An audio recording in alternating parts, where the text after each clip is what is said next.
Hello, welcome to yesterday's Airlines. You're listening to me, Richard, and I'm going to be talking today about the Phoenix April announcements, of which there are 19 models. Phoenix have been having an excellent 2024 so far, off the back of a really good 2023. And I find myself buying a lot more of their models recently than I have done for many years. In fact, just recently, another couple arrived from the 2023 batches, a Delta 767 and an Egyptair A340-300, and that leaves me having bought 8 models from last year, when the previous year to that, 2022, I only bought 2, and in 21 I only bought 1. So what has changed at Phoenix? I tell you what's changed. They've been listening to collectors. They've been listening especially to one collector, a good friend of mine, and he's been giving them some excellent ideas of what models to produce, often utilising their strongest moulds and moulds that don't currently have a dramatic amount of competition from others. And you'll see that in this set of releases as well. There are a lot of really cool looking models that aren't being made by anybody else. Now that may change in the near term, because ngmodels have a 767 mold coming, and they've got A340s and they've got A330 Neos as well, all on the way. And Panda Models have announced a trijet, and I'm pretty sure it's an MD-11. So there will be more competition coming for some of these molds, and that may be a problem for Phoenix. But it doesn't stop them announcing some really good models. And this month, again, is looking really very strong, I think. So we're going to get into looking at those 19 models in a few minutes, ranking them from good to bad.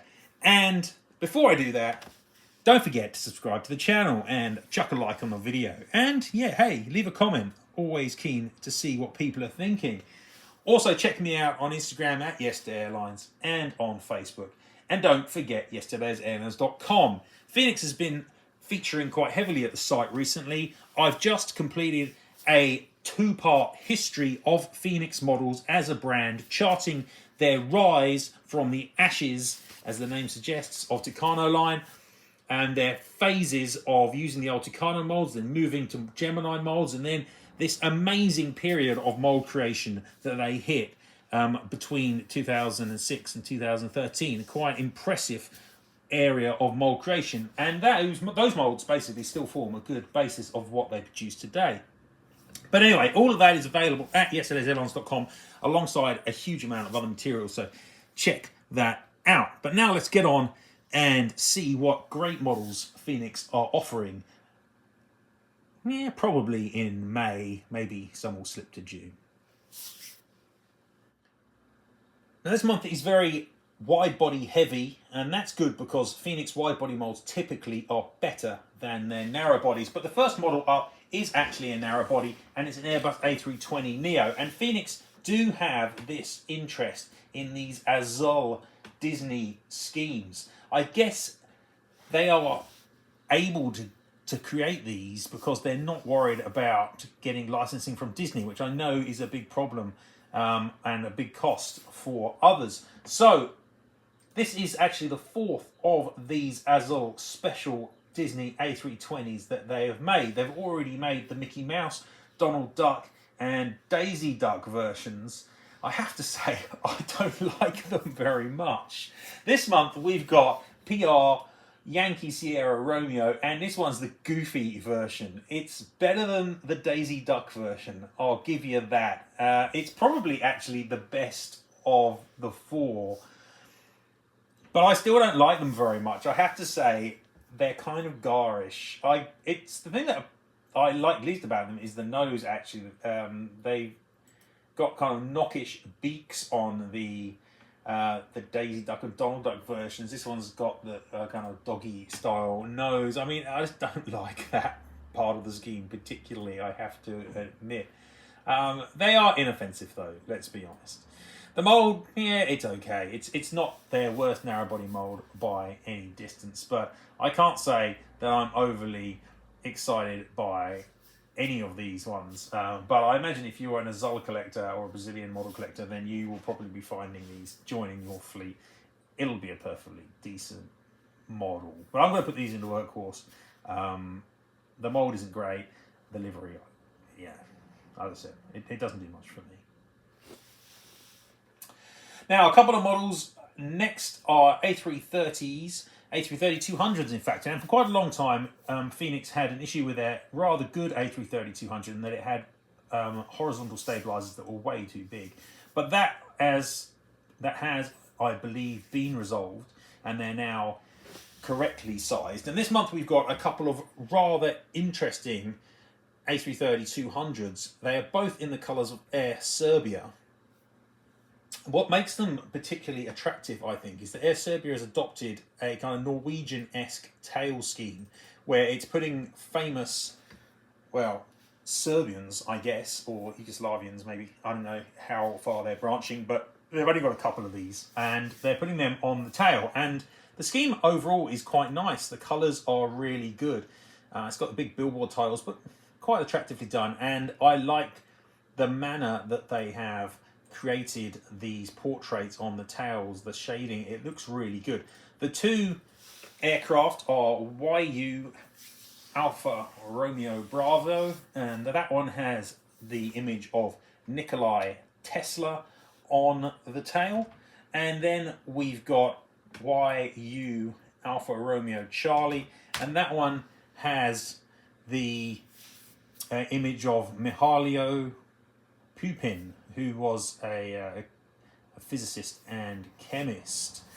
So these are both really attractive, I have to say. And Air Serbia is not an airline that's had much representation in the scale. When you look, I mean, it's not been around that long, I admit, but when you look at what's been made, so far there's only been one other model, and that was also an A330-200 made by Phoenix, but that was in the previous colours with the double-headed eagle on the tail. That was made in 2017, so quite a few years ago actually. Air Serbia's been around longer than I perhaps realised. That model looked pretty good. These ones will look excellent. I really like the tails. I think they're both really good choices. I'm going to put these ones into high flyer. Now we're moving to the United States, which is something a few years ago you would never have said with Phoenix. But again, one of the big changes with Phoenix is that they are moving into new geographical areas and actually attacking the US market for the first time, really. And so there are actually 3 Delta Airlines releases this month. I imagine that this is going to cause some friction with Gemini, because I believe that in the US it is ADI, which is the sister company of Gemini, who distributes Phoenix. So I wonder how happy they are about this, especially knowing that Delta Airlines has been on something of a legal tirade about brands making Delta models. And the suggestion is obviously that Gemini put them up to that. Yeah, it'll be interesting to see if these are widely sold in the States and how much reaction these get. But regardless of that side of things, what are the subjects? Well, there are 3 special schemes. We start with an A330-900, it's N411 Delta X-Ray, and it's the Team USA scheme on that A330neo. Now, this has been made by Gemini quite recently for the Delta Museum shop, so it was licensed by Delta and made for them. And that version turned out really well. But I imagine there is plenty of room for another version in the scale, and it is a really attractive scheme. I believe that Phoenix have been modifying the A330neo mould and have actually modified the sharklets on the end of the wings. That was previously one of the big issues with the mould. They actually have made a Delta A330-900 not long ago in the standards colours, and that one turned out looking pretty decent. Personally, I still probably prefer the Gemini mould, but this one is now, I think, better than it was with the improved winglets and is going to be perfectly fine. I'm going to put this one into high flyer. Now, there's one A340-300 this month, and that aircraft is Aerolíneas Argentinas. It's LVBIT. It's wearing the 2000s scheme that the airline had, which was a really bland scheme. You've got the condor on the blue tail, but no cheat line. All of that Iberia-style cheat line had gone. I used to see the Series 200 version of this aircraft at Auckland wearing these colours. it doesn't thrill me. If it was a 200, I'd probably buy it though because of that Auckland connection. It's certainly not as nice as the Iberia style scheme, which was announced on a Series 200 a month or two ago by Phoenix. But it's going to be another great model. No one else has made it. The Phoenix A340 is great, and this one definitely deserving of high flyer. The other two Delta aircraft this month are both A350s, N521DN and N522DN, and they are both new A350s in the Delta fleet, and they are both wearing special schemes. N521DN is wearing, again, the Team USA colours, and that aircraft is in service and looks just as good as the A330neo does. So very attractive and an excellent scheme on it. The other aircraft is N522DN, and that aircraft is still in production. It's not quite finished yet, but you've seen some initial renders, and that one's wearing the LA28 scheme for the Los Angeles Olympics in 2028. That looks like a really, really nice scheme. In fact, both of these are excellent schemes, but the LA28 one looks especially attractive. Now, I'm certain that these models will be getting made by Gemini, probably for the Delta Airlines again. Don't know if you'll be seeing them from anybody else, maybe from NG, possibly. They are both really attractive schemes. The elephant in the room, so to speak, here is the quality of the Phoenix A350, which is the weakest of the A350s on the market at the present time. I don't buy it myself, but I do have a few from a few years back. It's not horrible, but it's just nowhere near as good as the other A350s out there, and certainly a long way from the NG version. So, yeah, I'm not quite sure what to do with these. I want to put them in high flyer. I'm really pleased that Phoenix is getting out there and competing. These schemes are both super attractive. Nobody else has announced these models as of yet. And I think that probably gives them that nudge in the high flyer, despite the fact that the mould is hovering, you know, around gas guzzler workhorse kind of level. So, not the best, but not the worst by some distance.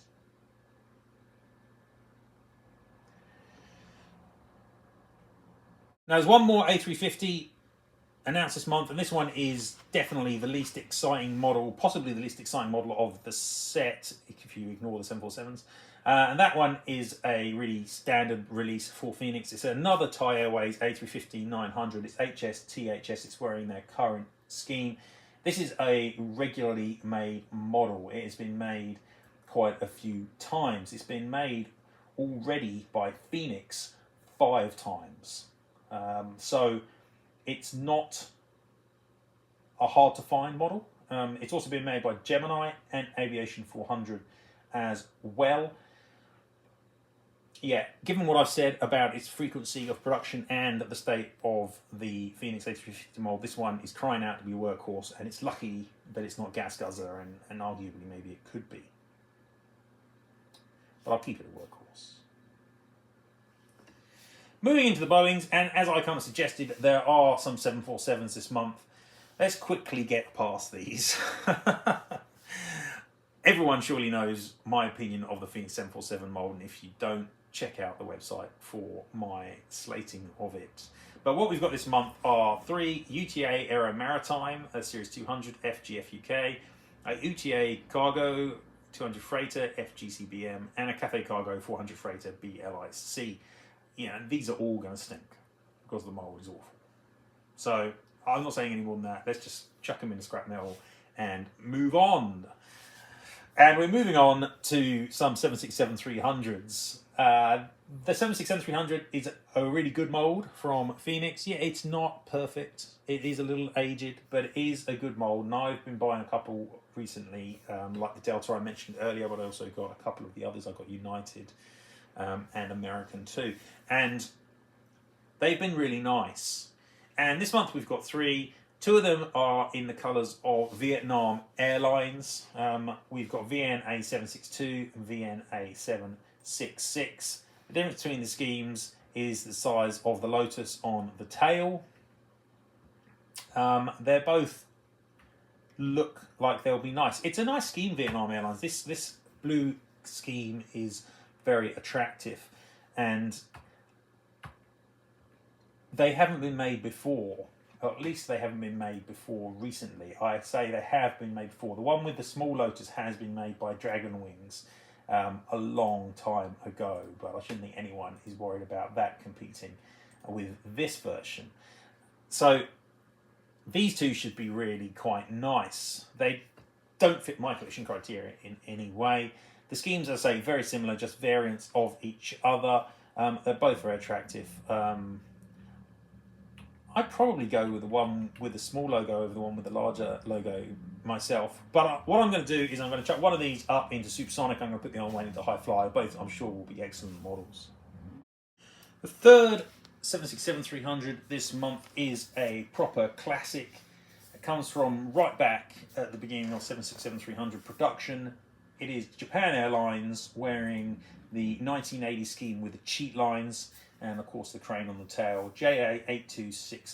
In fact, I think this is even a pre-ER version. It's a non-ER, but a really nice looking 767, got the lovely natural metal belly on it, and this is probably the best scheme the type has ever worn in JAL colours. There has been a couple of previous versions of this model before. It was made by Big Bird a long time ago. Again, this would have been in the 2008 sort of range. It was also made by Phoenix, interestingly. I think probably about the same sort of time, like 2005, that one. So there have been a few of these. The Phoenix one is on not the same mould as this, a slightly earlier mould version. Obviously, they're both a bit aged by today's standards. This one should be super nice. It's one I'm actually tempted to get myself. I do perhaps have room for it. It's a bit of a stretch, but I probably could fit it in. I may well get it. I'm undecided.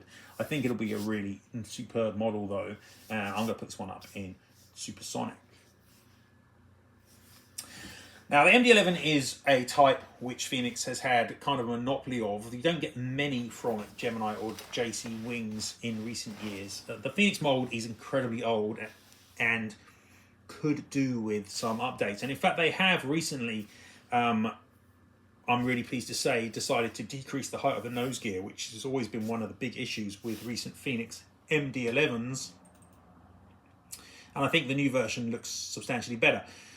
There are other issues with the mould, the engines and pylons, and the number 2 engine are probably the bigger issues that are outstanding. It's a little old-fashioned mould, so it'll be interesting to see if Panda do announce a new MD-11, how it compares. It should surely be better than this, but haven't seen that yet. And in the meantime, there are 2 MD-11s announced this month. Both are KLM aircraft. The first one is PHKCA, and the second one is Kilo Charlie Hotel, so CH. The difference between these schemes, and they're both wearing the old version of the KLM scheme, the delivery scheme, is that the first one, Amy Johnson, is coloured with a natural metal belly, which from the picture looks superb.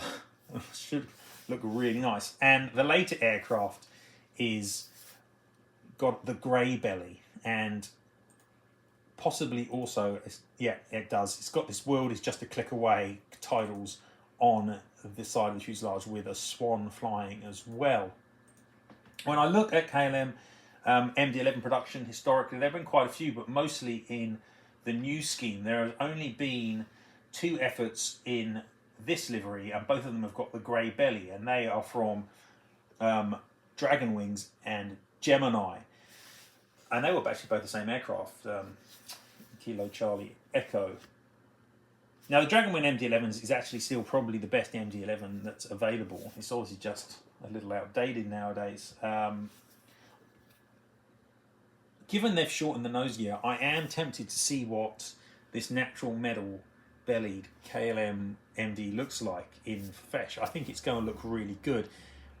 I don't think it really fits my collection criteria, and I don't have any room for it, so I probably won't be able to get it. But I think it's going to be superb, and I'm really tempted to put this one up into supersonic because I really am excited to see what it looks like with the new mould and this lovely natural metal belly. I'm going to put the other one, KCH, into high flyer. I think it'll be an excellent model. Nobody's made this variant of it before with those extra titles, but it doesn't excite me as much as that natural metal belly on the first. Now that leaves us 3 models to discuss, and they are all Soviet types. The first one up is the next Aviation Il-96-400. We obviously had the first announcements for that mould last month, and yet to see those and how they come out, but I've obviously seen the sample mould and I'm really excited and pleased to see them. And this is quite a nice scheme on this month's version. It's Atlant Soyuz, which used to be the airline of the Moscow government and was a fairly large airline in the early 2000s. This is obviously a freighter. RA96101 is the aircraft in question. Looks really nice, and a model which I will probably get because, yeah, pretty unique, and I really like the look of the mould, and it's a nice scheme too. It's everything that you really want, or I want, in a 400 scale model. So I'm going to put this one up into supersonic, no problems there. That's a nice easy one. Next up, we've got a couple of T154Ms, and these both look like they should be excellent as well, except that I know the mould isn't really up to standard. Now, I've been getting some of these Phoenix T154s recently. I bought the Slovak version and I bought the Mongolian version, and they both were perfectly decent models. But obviously, you've got to bear in mind the weakness of the Phoenix T154, which is not a great mould. It's an okay mould, kind of lower middling mould, and definitely massively inferior to the NG1, the one they don't really use enough. So it's always a little frustrating and conflicting for me when Phoenix release such great options on their T154s, because I know the mould isn't quite where I'd like it to be. But this month what we have is Alorosa Avia, RA85684, and Alorosa were the last operator of the TU154, so that's a really great selection choice to pick them. This, however, I don't believe is the last Alorosa scheme. This is the scheme beforehand, slightly more retro looking scheme. The last Alorosa scheme was a more modern and bluer scheme, so it wouldn't surprise me if that one's coming too, but this one does look pretty cool. And it is quite a unique livery, and I think it will be really nice. And I kind of get the feeling I'll get it because, yeah, just because I can't trust NG to produce it, to know that they will make it. Their choices for 154s have been lackluster and rather on the infrequent side, shall we say. So that one looks really good, and I'll put that one up into high flyer. I think I just can't supersonic these 154s, sadly, due to the mould. And the next one is also equally good. This one's Guyana Airways from South America, one of the few Latin American airlines to have operated the 154. There has been a Guyana Airways 154 made previously by Geminijets. It was a select model, so I think only 500 units made. And the scheme was slightly different. Also, that aircraft was Romanian registered as well. This one is registered 8R Golf Golf Alpha, so it's got a Guyanan reg. It's a T154M, not a B, and the scheme is subtly different in terms of the cheat line, the tiles, and the tail logo. I think, again, this one should be really nice, and I'm sitting there going, you know, I really would like to get it, and if it were the NG mold, I definitely would, but as the Phoenix one, I'm just not sure. But again, I'll put it into high fly. It's definitely gonna be a good looking model, but just not quite where I would like it to be from mold quality perspective. Okay, so that ends our roundup of this month's Phoenix models announcements, all 19 of them, and it's looking really very good, I think. As you can see by my rankings here, the majority of these models are sitting up in high flyer or supersonic. It's a really nicely diverse month of releases with some excellent choices of airline like Air Serbia, Air Guyana, and Vietnam Airlines, and some really beautiful schemes like those Delta Olympic schemes and the KLM with the metal belly and the classic jowl. You know, these are really nice choices, and I know a good chunk of this is because they are listening to my collector friend, so he's doing an excellent job getting Phoenix back really to where they once were in terms of collector interest. My only query with Phoenix obviously is that a lot of these molds are towards the end of their life, and there are almost always better molds out there. The question, of course, is, are the same models being made by those other manufacturers? And typically, no, they are not. So, bird in the hand, worth two in the bush, as they say. I typically buy a model when I see it and don't wait around for someone else to produce a better version of it. So I will be getting several of these, I think. But at the same time, Phoenix probably do have some issues down the line when there are a lot of better 767s and MD-11s and T154s being produced by other manufacturers, because very few of their molds are top of the pile. In fact, arguably probably none anymore now that there's AV400 A380s. So, yeah, but it hasn't stopped them. It isn't stopping them. They're producing some really good models, and it's another fabulous month from Phoenix. Okay, well that's it. Again, I will still try and get to the jcwings video in time, so I apologise for that. But that's it for this video. Thanks for watching. Goodbye from yesterday's Airlines.